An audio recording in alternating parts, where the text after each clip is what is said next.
but be sure that anywhere such a person will rise, then the biggest majority will rise against him, just as the biggest majority of the people raised against this great teacher called Jesus of Nazareth, and they ended up nailing him on the cross. For what sin? Nothing. He committed no sin.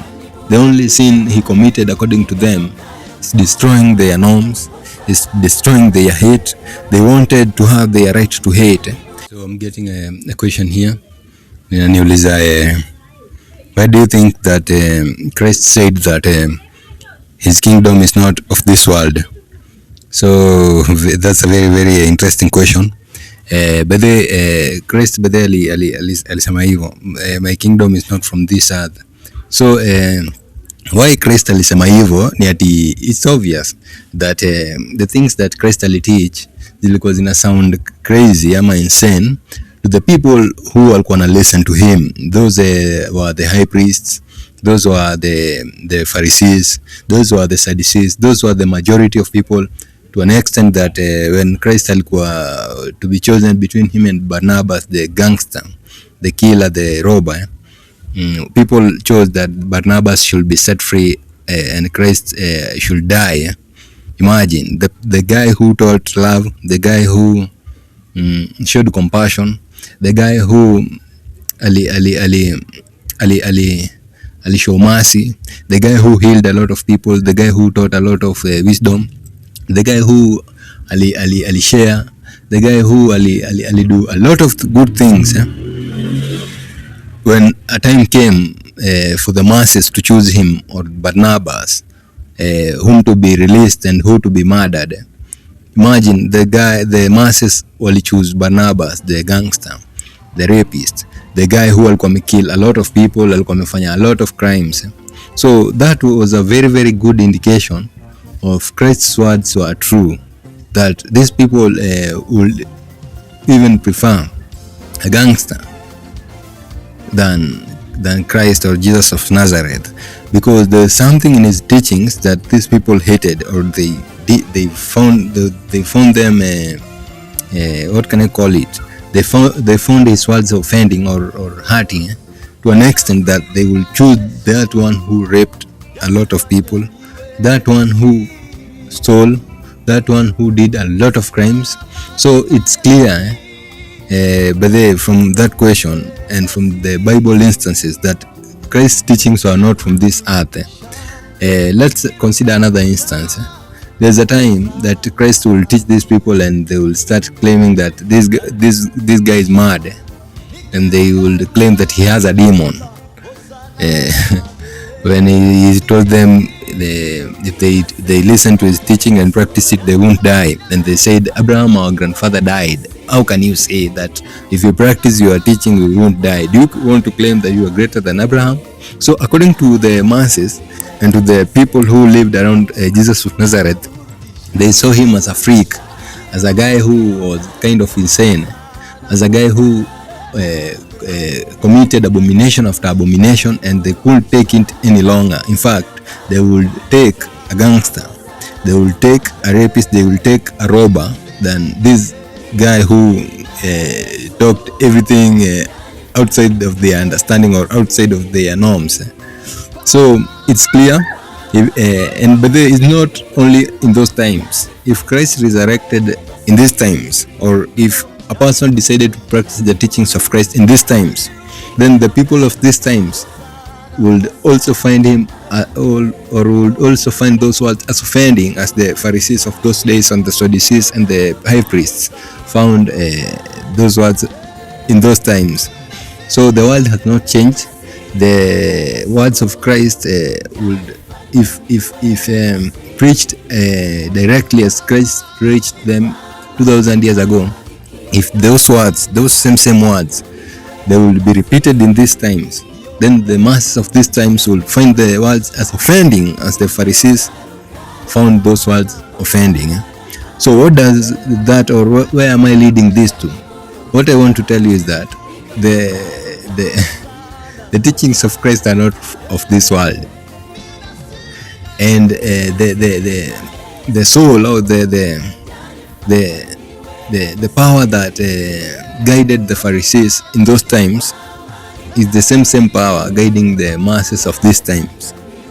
And if those the people of those times murdered Christ for his teachings, be sure that if those teachings will be conveyed to the people of this time, because that spirit or that kind of, what can I call it, that soul or that commonality between those people of those times and the people of this time, that thing that has never died, which loves sinning, which loves hating others, which loves fighting, which loves quarrels, which loves anger, which loves revenge, that what can I call it, that spirit, because it has never died and it has never left the earth. If the teachings of Christ, which would teach about loving your enemies and loving your neighbors as yourself and loving your brothers and loving and forgiving those who persecute you, if anyone will raise with those words, then be sure that that which loves to hate, just like it loved to hate 2000 years ago, will raise in these times against that one who claims that we should forgive, we should not revenge, we should love our neighbors. So where I'm leading to is that the Christ teachings are not of this world, and whenever the Christ teachings will be taught in these times, 2000 years later, 2000 years ago, the masses of this world, or the people of this world, will always raise, because there is something in them that never dies. There is something in man that that hate in man, that jealousy, that competition, that anger in man never dies. It always survives and destroys anyone who raises against it.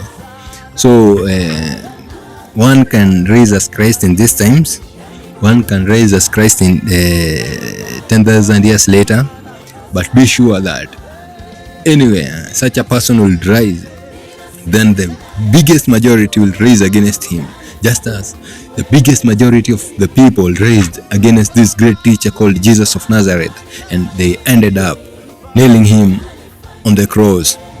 For what sin? Nothing. He committed no sin. The only sin he committed, according to them, is destroying their norms, is destroying their hate. They wanted to have their right to hate. They wanted to have they wanted to just torment others in peace. So even in these times, the people who love to hate, the people who love to judge, the people who love to persecute, the people who love to prefer themselves over others, if they found a person teaching them to love others as themselves, then they will rather have a gangster around them than this guy. So the most dangerous thing in this world, or the most awkward thing in this world, is to stand for love, or to stand against the norms or the upside down norms of the society or of the masses. So preaching the gospel in truth is standing against the upside down norms of the society, of the biggest percentage, 99.99% of the masses, and that would call for death, or for persecution, or for death penalty, or imprisonment, life imprisonment. So that's a very interesting question, but I love that question. So the kingdom of Christ was not of this world. Even right now, the kingdom and the teachings of Christ cannot and will not be accepted in this world. So until next time, Meditation is the channel. Please like, share and subscribe, and keep asking such questions. I like it. And peace out.